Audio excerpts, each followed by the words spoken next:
Turn off your lights. Make sure your doors and windows are locked. Things are about to get spooky. The Man in the Hat, Shadow People Being Something Else by RaffyHighStrangeness. Hi everyone. I'm sharing another story with the Reddit community. This one still makes me think and is one of my more persistent experiences that I've had. Please let me know what you all think. The Man in the Hat. This is one of my earliest memories. If I had been alone when it happened, I would have not been confident enough to share it. This occurred when I was a young boy. My older brother was with me. We lived in Mexico City. We were born there. This event happened sometime after the 8.0 magnitude earthquake of 1985. This violent earthquake led to the deaths of over 5,000 people and several billion dollars worth of damage. This earthquake, its intensity and wild destruction is my earliest memory. At the time, we lived in an apartment building several stories up.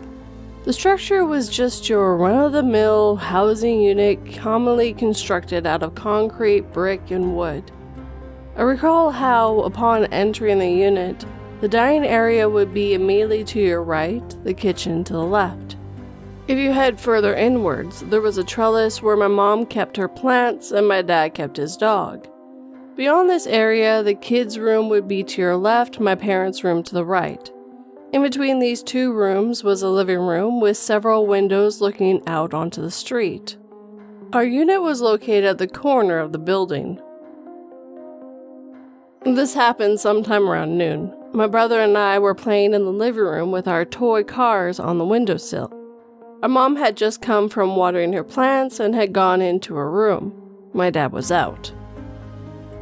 I recall looking onto the street, seeing several cars and people moving about. If I remember correctly, we were trying to recreate as accurately as possible the goings-on of the world below with our toys. We were situated near the corner of the window, my brother to my right, closest to the wall, when something strange caught my attention. A set of sturdy, unusually pale hands with long, dirty, claw-like nails were piercing the brick exterior of the building. Then, a circular, flat, soot-covered black object came into view. This object appeared to be swaying from side to side with each climb. The flattened object slowly became elongated, tall, fanning out at the base, a hat. Gradually, and much to my confusion, I began to make out the features of a man, except that it didn't look like any man I had ever seen. Paled face, long hair, with intense dark eyes. His face is the kind of thing you never forget. I bumped my brother with my elbow, his attention still diverted by the toy cars in his hand. His view partly obstructed by the wall. "Look," I remember saying to him. My brother looked up, his toy still in hand, and a silence overtook the both of us. Expressionless, his gaze somewhere far away, the man stopped his ascent, then turned and looked directly at us. Still holding onto the facade of the building, his plaited face suddenly turned into a hollow grimace of a smile. His teeth were sharp, fanged with a yellowish hue. His eyes glowed with an intensity that seemed out of place for something that was already out of place. Suddenly the man brought one of his hands to his still outstretched smile, and with it signaling us to shh. Frozen in place, we stood there and watched him resume his climb. As he scaled the building, we noticed just how tall he was. He was immense, taller than most people you encounter on any given day in this city. We also saw that he wore what looked like a 3 or 4-piece black suit and a long coat. Quite distinctively, it was hard to ignore that he looked to be like he was covered in smoke. Despite his warning, we ran and excitedly tried to get our mom to come with us to see the smoke-covered man. She hurried alongside us, opening the window and looking out and up. If his goal was to climb to the top of the building, who the hell knew what he was doing there in the first place? He still had several stories to go, yet no one was there. She called out to the street and shouted if anyone had seen anything. No were the only answers from below. There was no immediate recall of what occurred following this event, only that life felt a bit strange, as if the person was something that we weren't meant to see. It was like being a child and thinking that you would be in trouble if you snuck up on Santa Christmas morning when you should be asleep, except that there had been an air of danger that my younger self felt was better left alone. Several years later, we moved to another apartment in the city before eventually making it out to the United States, where a better life awaited us. Sometime around 1997, we were all having dinner at our new house. We were still keeping the dinner hours we had been accompanied to in Mexico. So around 9 p.m., we all gathered at the table. We were having a pretty good time, smiling and carrying on, when my older brother abruptly stopped laughing halfway through a joke. I thought he was choking, so I turned to look at him. He was ghostly pale, his eyes and mouth wide open. He lifts his hand and points directly to the living room beyond where the dining area and kitchen are. We all turned, now staring into the dimly lit darkness of the living room. I asked him what's wrong. He says, "There's a really tall person standing there looking at us." "What does he look like?" I asked. His voice, quieter than usual, shakingly replied, "He's wearing a tall hat and a really long coat."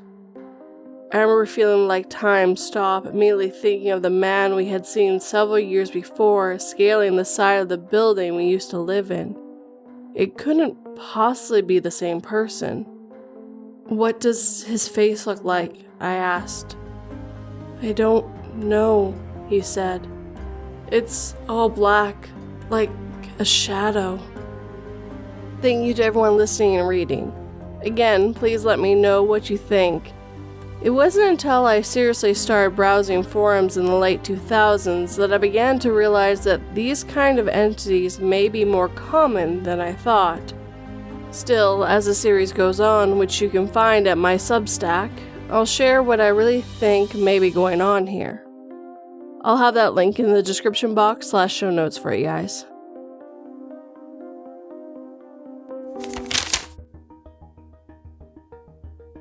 Every time I kill a priest, I tell them the same thing. Ask God to heal my daughter, or I'll keep sending messengers.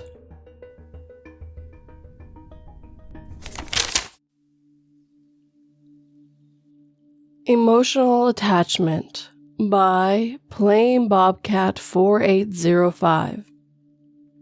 This happened to me when I was about 13. I was with my native side of the family and learning about the spiritual paths of the family, when I felt this major gut feeling. We were outside on the back patio, and it was getting pretty dark as we were out there for a while. I could feel something standing on the other side of the fence behind where I was sitting. The feeling got worse to the point I started feeling nauseous. Out of nowhere, generally within a split second, I started sobbing, like scream crying. I've always pictured the spirit as a woman. It felt like a woman's pain and yearning. I don't know why. It just always been what was shown to me. I was a little on edge beforehand, but not nearly to the point of bursting out in painful emotion like that, especially in front of people with no trigger. I had no idea what was happening. They brought me inside. I was with my 34 or so year old cousin. and gave me one of my late aunt's old stuffed animals. The second I held it, I stopped.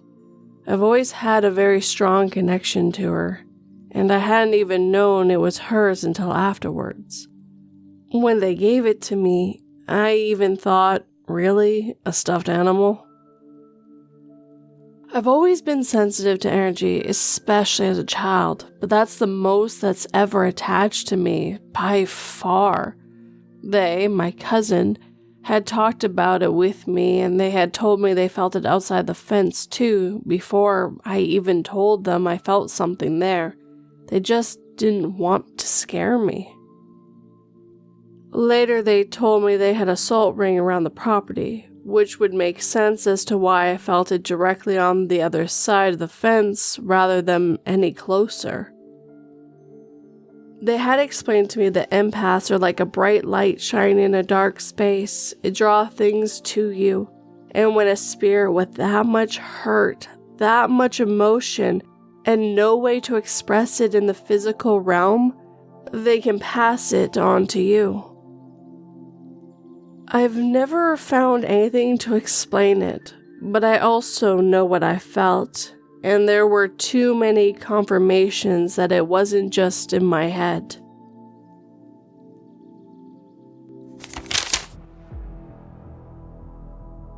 The Ifrit cackled, vowing to kill all those who cared for me before the sun rose again. I woke to find my wife and kids eating breakfast downstairs, but my dog had stopped breathing.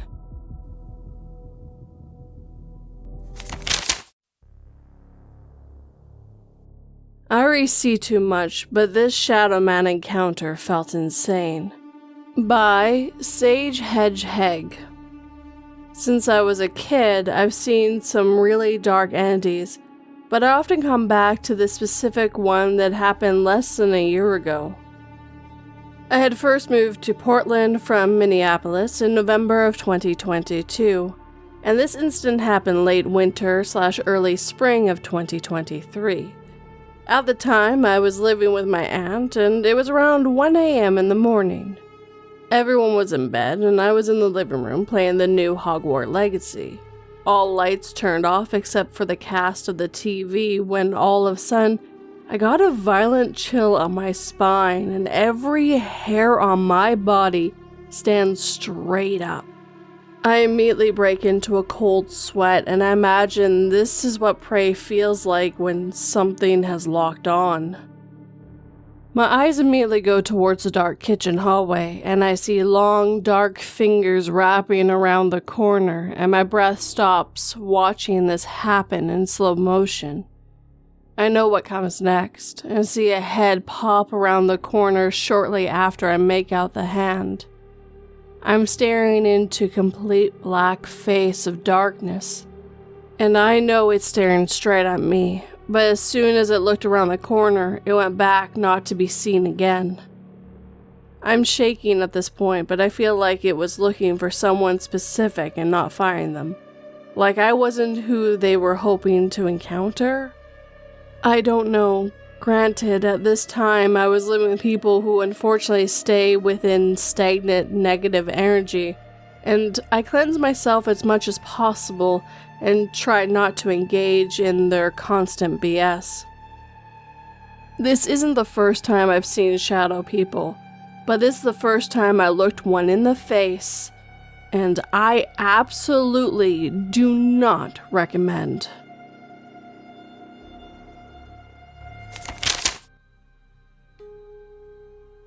The worst part of the outbreak wasn't watching many of my relatives, my friends, or even my wife die.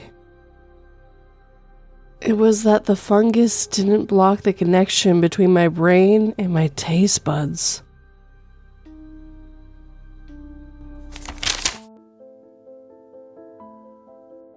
We used to play a supernatural paper game that gave us answers, by Anonymoose. I studied in an Asian country. This is important as it has to do with the Asian culture or not. I'm not very sure anymore. Back in high school, we used to play this paper game where if you asked it a question answerable with yes, no, or question mark, it would oddly tell you the answer. Let me explain. It goes like this. Step 1. You cut out 3 small pieces of paper that you can write yes, no, and a question mark on. The question mark means that the thing, spirit, or entity you asked is not certain of the answer. You need to cut 6 pieces of tissue paper of equal size or bigger than the 3 pieces of paper. What is important is that the answer papers are covered. You now need to place the 3 rolled up papers between your fingers, 1 in each, starting from your forefinger and middle finger, kind of like when someone is holding a smoke, but placed closer to the palm if that makes sense. Do this for the other remaining 2 rolls until you reach the ring finger and the pinky finger. Step 4. Now place your palm to your chest where your heart is, palm facing down, and in your head ask your questions that can be answered by yes or no, while also chanting. Unfortunately, I can't remember the chant. You need to say it 3 times while you ask your question in your head. Step 5. After this, unravel the rolled paper and see the answer. You'll know this because the answer paper that used to be in the middle of the 3 layered rolls would be found in the innermost layer of the roll, meaning it would move magically to the inside of the roll. It would be the first thing you see when you unroll it. That is your answer. I remained fascinated by it and didn't question the hows or whys. I was more concerned with the answers I would get after asking whatever the thing answered me. And my classmates and best friend would be in their corner asking anything under the sun. I especially remember a classmate of mine having a breakdown because her 4-year relationship will not last according to the paper game. And yes, whatever answer you get comes true. I were jokingly asking out loud if our ever so strict teacher was not coming to class, knowing full well how impossible it can be, and got a yes answer. We laughed at it, saying, "This time around, you're so wrong." Only for our class president, who was attending a meeting among the student council and was not there to hear anything regarding the question that was asked among my friend group. That and our cell phones are confiscated at the start of class until we go home. Our teacher would place the phones inside a glass jar where we could see if anyone is calling us so we can ask whoever the teacher is in our class for the key to open the jar. It's a whole thing. It only means that no one could have tipped off our class pres to say prank us. We asked all sorts of questions and would get answers. Most would be small things, but some, like my classmate who is now in a better relationship, got their answer whether they liked it or not.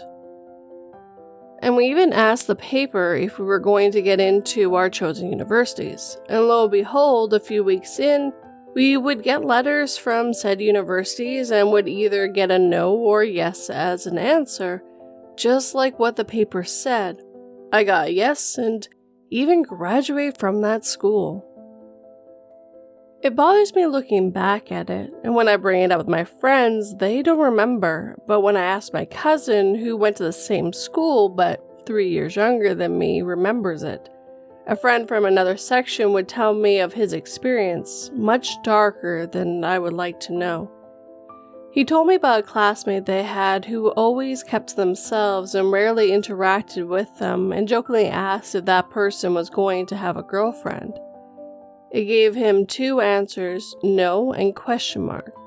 They did this a couple of times and kept getting the same answer, even if a different friend did it.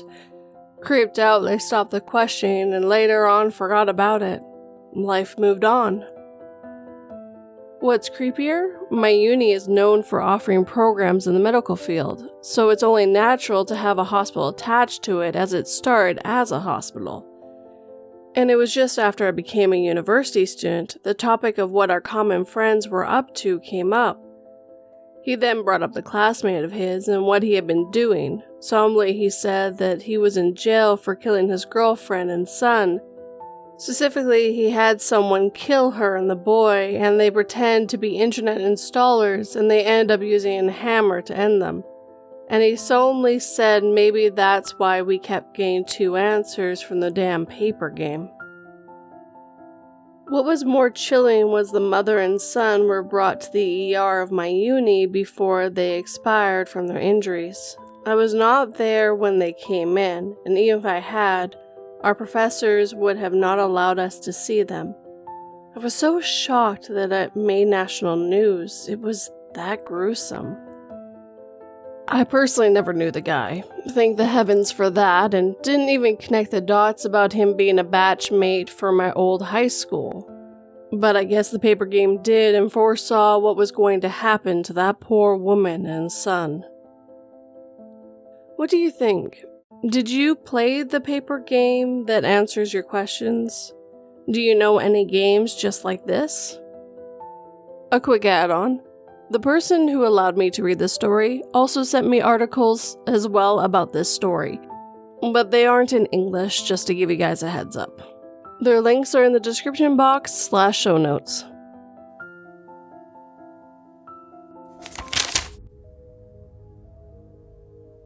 As usual, the office staff entered the room without waiting for the floor to dry as soon as the janitor finished mopping the floor. "Does anyone else smell gasoline?" one of them asked right before the janitor threw a lit matchstick into the room from outside.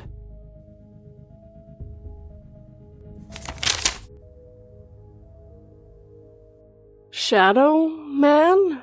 By OdetteisDead. I've seen a few different things. Most commonly, I can just see a dog out the corner of my eyes, which are different breeds from the ones of which I own. The most vivid one was watching a shorter, stockier dog walk across my bedroom floor in front of my footboard. It was white with brown spots. At the time, we never owned a white dog. The house was built in 1926 for reference. This, however, was the first time seeing something like this. I was sitting in the living room doing some stuff on my laptop, when as I look up, since I saw something moving in my father's room, albeit he was taking a nap, I watched clear as day a tall man walk across one side of the room to the other. He had to be at least 7 feet tall. He had a cane, one more for the style rather than the physical needs. He wore a top hat and looked to be wearing a nice dress clothing, from what I can make out in the shapes. I had never seen anything like that. I got up and checked to see if anyone else was in the room, just to be sure I wasn't seeing things. No one else was in the room.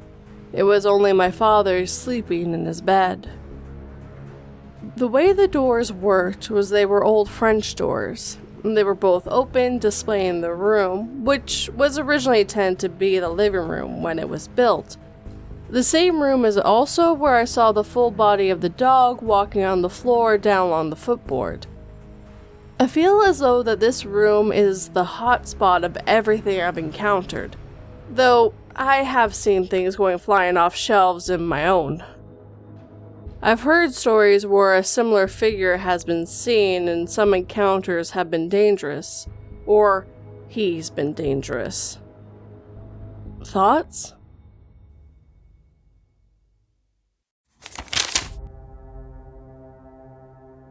Since she passed away, he only ever wished to see his daughter again.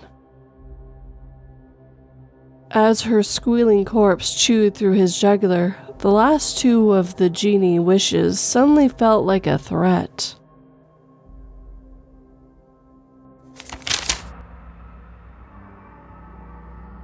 Strange Experience I Can't Get Out of My Mind by RDF69. I've had this paranormal experience that happened to me about 2 to 3 years ago. I've never been able to shake it out of my mind. I started thinking about it again today and wanted to get some insight on people who know a thing or two about the paranormal. So, now I'm here. I was at a PTO meeting at my old school. I was bored, and the only other kid there was an older girl that I'm not really friends with. So I decided to leave the cafeteria and wander around the school. Once I reached the second floor, I started walking down the hallway towards the library. Then I heard a voice, which sounded like a child's, coming from the library. It made a weird noise that went like... Really glad I was recording, so I captured that. I was a bit startled, but I was really curious as to what the noise could be. The library door was locked and the lights were off. No one was in there, and no one was even on the floor except for the janitor way down another hallway. I started to walk towards the library in curiosity. I then saw an all-white hand slap the window from the inside. Really mad my camera was on me, so I didn't get it on video. Does anyone have a clue what that thing in the library could have been? Side note, everyone used to say that the library was haunted. No one really saw anything, and you can't trust dumb and fooling around kids. But I did always have a weird feeling in that room, and was always looking around in paranoia. Also, a little side note for me, the weird audio in the middle of this is the one that the writer is talking about. I did up the sound so it was easier for you guys to hear as well.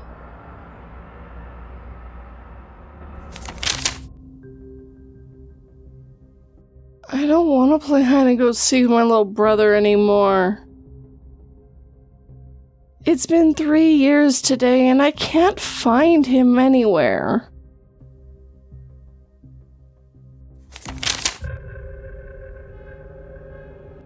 My experiences with bumps in the night by Additional Help 2760. Hey y'all, I figured there would be a forum like this on Reddit. Glad I found it. I've had many experiences with orbs, ghosts, bumps, and interactions in my house. Here are the biggest. The first one is pretty cool in my opinion. Number 1. My wife is a childhood diabetic, and sometime at night her sugar levels will drop dangerously, which can put her into a coma. I'm a very light sleeper and have trouble sleeping in general, so one night at 2 a.m. I got up to watch TV, and as I walked past my wife, I looked at her and noticed 2 orbs around her head. One was bright yellow, and one was white/yellow. I looked, took a couple of more steps, and then went, "What the hell?" I backed up, and sure enough, the orbs were still around her head, so I went to check on my wife, and sure enough, she was profusely sweating, a sign of low sugar. We figured those orbs were her parents. Number 2. Another night I came back to bed and noticed an orb on my bed. I sat down and moved blankets around, lifting them up and stuff to see if it was a light trick, but the orbs just stayed there. I moved around, waved my hands, but the lights were never blocked. Then I heard a thump on the floor and noticed the orb was now at the base of our dresser, about the shoulder height of our dear cat, Winston, who passed away in 2007. I still miss him so much. We have often felt him jump on the bed or jump off. Number 3. And again, I was up watching hockey at about 4 a.m. when I noticed a black triangle zip across the screen against the white ice. Hey, there's a bird in the stadium, I thought, so I rewound the game. It was PVR. But no bird. The next night, I just climbed into bed when I felt 2 tugs on my blanket right by my shoulder, but I ignored it. The next night, as I lay in bed, I felt a heavy weight sit on the edge of the bed beside me. It scared the crap out of me. After that, he did not return, but my wife has a friend who can interact with spirits, and she said it was someone named Kevin. Number 4. This one I hate. I have a fan that has a safety feature. If you touch the fan shroud, it will stop the fan so the kids cannot be hurt. Suddenly, every night for a month, at 3 a.m.-ish, the fan would stop. And when it stops, it makes a loud electric sound, a buzzing. The fan never stops at any other time except then. I always felt like there was someone standing in the corner watching me each night, and this freaked me out. So I moved the fan to an empty room, and guess what? It doesn't stop. If it stopped at random times, it was on from 10 p.m. to 9 a.m., I would say electrical problem. But every night around 3 a.m., bit strange. Number 5. This one just happened 2 nights ago. I was awake and laying in bed, and I could hear someone walking back and forth at the foot of the bed, and it was keeping me awake. Then I heard a tapping sound from our baseboard heater, then walking, then tapping. Well, this was too much, so I growled, "Will you fuck off? You're keeping me awake!" Right after I said this, there was a loud thump on the floor like I startled it, and the air in the room immediately became lighter. I have many more experiences, but these are the best. I guess I'm a bit tuned into the spirits. For number 3, I think I brought it in on myself. Knowing I'm a bit sensitive to spirits, I have been saying in my mind, if any spirits need help and you are a good spirit, I will try to help you. I guess Kevin needed help. A follow-up. Since I startled that spirit that night, I have had no experiences. The room has felt light. And this one goes with the creepy one. One night at bedtime, my wife and I had gotten to bed when we heard a hanger in our closet move. We both looked at each other, then after the fan was turned off at 3 a.m.-ish, again, I sat up in bed, looked in the corner where the fan is, could sense someone/thing there, and said, "In the name of Jesus Christ, I command you to leave this house and never return."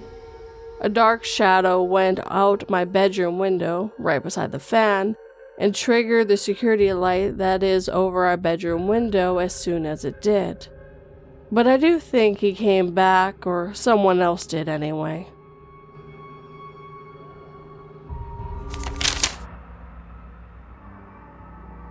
They let my abuser out of prison early today. You think half a day at work would put him in a better mood, but less time torturing the inmates means more time torturing me.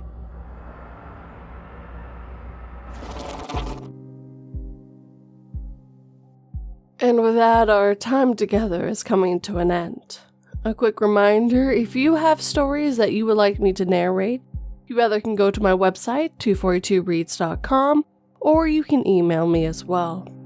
All the information is down below in the description box / show notes for you guys. As always, I'd like to thank everyone who let me narrate this story this evening.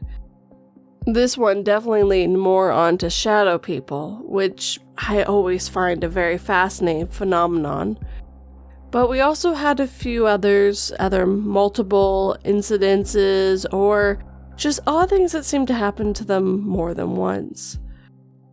Personally, I never played that specific paper game, but I'm also Canadian, not living in an Asian country. But we had this fortune teller game, we called it, where you folded the paper a certain way so it kind of looked like a mouth, and it had 4 openings, and you had numbers and colors in it, and you moved it so many times, and then you unfolded it, and that would tell you what your future was going to be.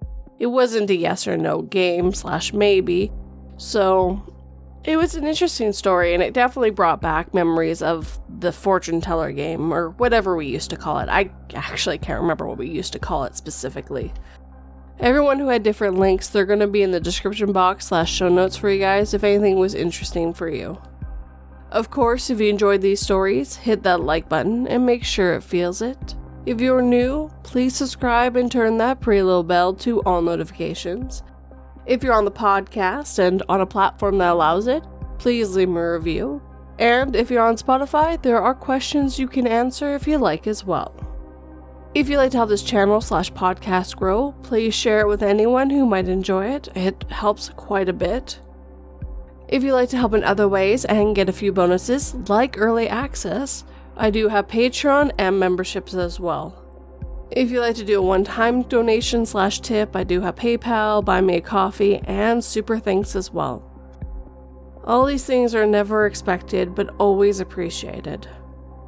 But as always, guys, thank you for watching and listening. It always has and always will mean the world to me.